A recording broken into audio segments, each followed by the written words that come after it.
Hello! My name is Steven McDougal. Now, it's kind of a funny name.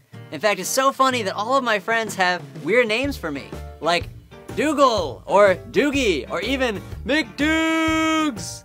And I love it. I love it when people call me these names because it means that they're my friends, because friends call us weird names sometimes. So, who here has an awesome friend that calls them a nickname? Anybody have any of those people? Put your hand up really nice and high, I want to see. Okay, great. Yeah, it's awesome when people know us and call us by our nicknames. In fact, I was called here today to share a story with you. Mighty Oaks Foundation asked me to come and just share a story about how elderly people have mattered in my life and how I've been friends with elderly people. Do you guys want to hear that story today? Okay, great. So here's the story. So when I was a kid, when I was 14 years old, me and my friends went to a town in America called Pittsburgh.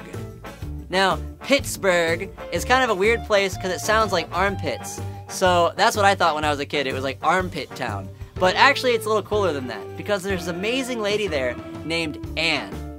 Now, my friends and I went to Anne's house and we were supposed to clean her house and paint her walls.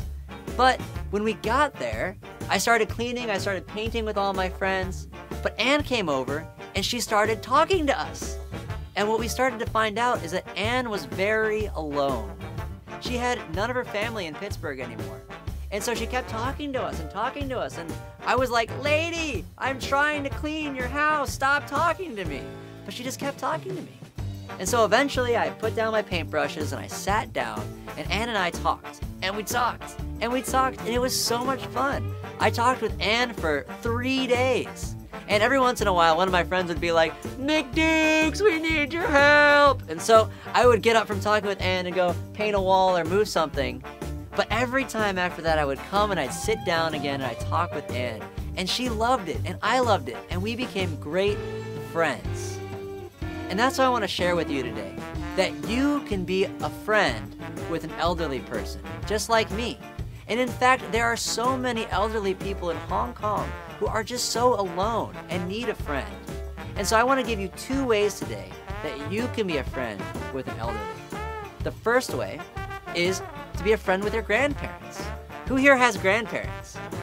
Probably all of us, or else we wouldn't be born, right? We have to have grandparents. And so if you have grandparents here in Hong Kong, I want you to do something special for them. Maybe get them a small present, or go to lunch with them, or just talk with them. Your grandparents love you, and they will be just so happy to spend time with you and to be your friend. Another thing you can do, the second thing you can do, is you can go with Mighty Oaks and your school friends to a local elderly home. And you will get to sit with these people and talk with them. You're not going to have to paint their walls. You're not going to have to move their stuff. You will just get to be friends with them. And they'll love it because they're alone and they want to be friends with you. And guess what? You will love being friends with them, I promise. So just try it out. So 2 things you can do. First, you can go and you can be friends with your grandparents, or you can also go with Mighty Oaks to local elderly homes and spend time with these amazing people.